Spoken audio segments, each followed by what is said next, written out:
All right, everybody. So today we're going to be talking about unnecessary shifts in verb tense. So this tends to happen when you are constructing your paragraphs for an essay, or when you're trying to build on more than a sentence by sentence basis, meaning you're actually trying to put something together as opposed to trying to make sure that you're writing individual sentences and making sure each one of them is correct. Okay, so we have up here two sentences that are supposed to be consecutive, meaning they would come right after each other in a paragraph. Billy looked for his missing cat. He checks every cat he sees. So I've underlined the verbs here. Billy is obviously the subject in the first sentence, and he, referring to Billy, is the subject in the second sentence. Pardon me. So when you're constructing an essay and you're constructing paragraphs, they need to have the same voice, the same tense all the way through. So what we have here is Billy looked, and that's past tense, as opposed to he checks, which is present tense. So those can't go together because he can't simultaneously be searching for his cat in the past while checking every cat in the present. That doesn't make any sense. So you need to make sure that it stays consistent and uniform throughout. If you're talking about something that happened in the past, then all of your verbs should be past tense. So instead of was, you would say were. Instead of looking, looked. Same thing with the present tense. If it's happening now, or it's happening in the present tense, then you can't shift back and forth between things that happened in the past and things that happened in the present. And you can test this by picking up any novel or anything like that you might have lying around, or even a religious text like the King James Bible or the Quran or something like that. If you're looking at modern day translations of religious texts, they do the same thing. I mean, in fact, several authors have conceded that the King James Version of the Bible is perhaps the greatest written piece of work on the planet. I don't know that I agree with that, but it is very good.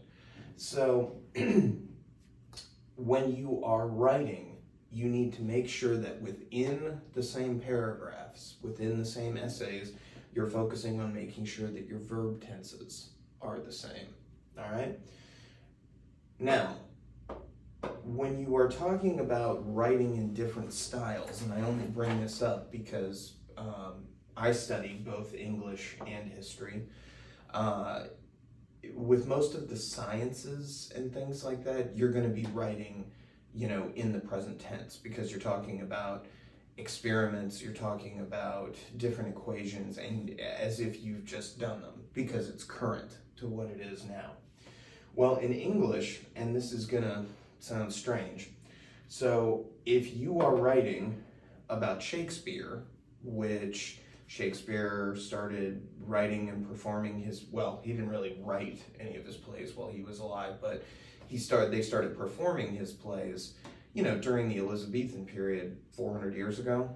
And so I know this sounds strange, but if you are writing an English paper, even if you're talking about writing about Beowulf, which happened 1200 years ago, you still talk about the author and the work as if it's the present tense. So you wouldn't say William Shakespeare wrote, you would say William Shakespeare writes. Now, I know that seems strange, but it's just a convention of the genre, because literature and literary theory, the study and the exploration of the written word is always evolving, even in the current sense. So putting it in the past tense kind of makes it seem like we've packed it away in a box and we're done with it, which is not really what happens in English. In history, Now, obviously, in English, that refers to if you're talking about someone else's writing.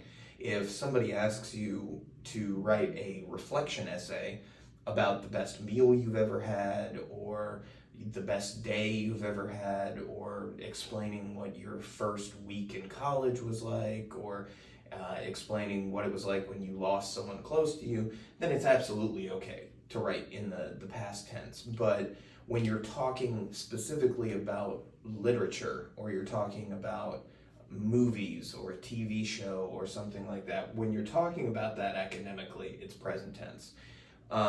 Your professors should let you know if they want you to have something written, say a reflection essay, where you're writing in the first person, meaning you're using I, me, we, those kind of pronouns, and then that it's in the past tense because you're talking about something that happened to you in the past. In history, I mean, sounds simple, but there are a lot of people that do make this mistake. You always want to have history papers in the past tense, and you really want to make sure that you stick with that.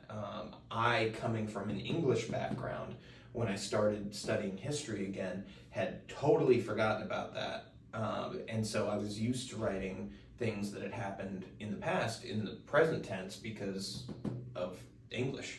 That's primarily what I had been writing for years and years and years, and so when I went back into history, I had to be retrained in order to write that the right way. Also, when you're writing about history, and we'll get to this in a different essay, make sure that you're going in chronological order. So if something happened in the year 650, AD or CE, if you're up on the new lingo.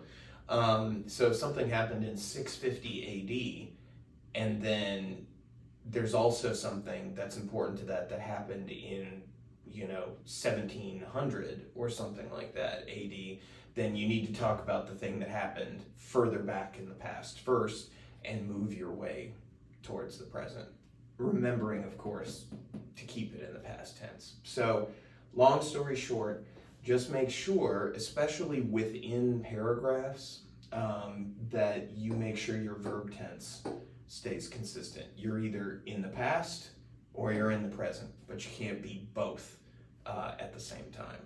Okay? All right, I will see you for the next video.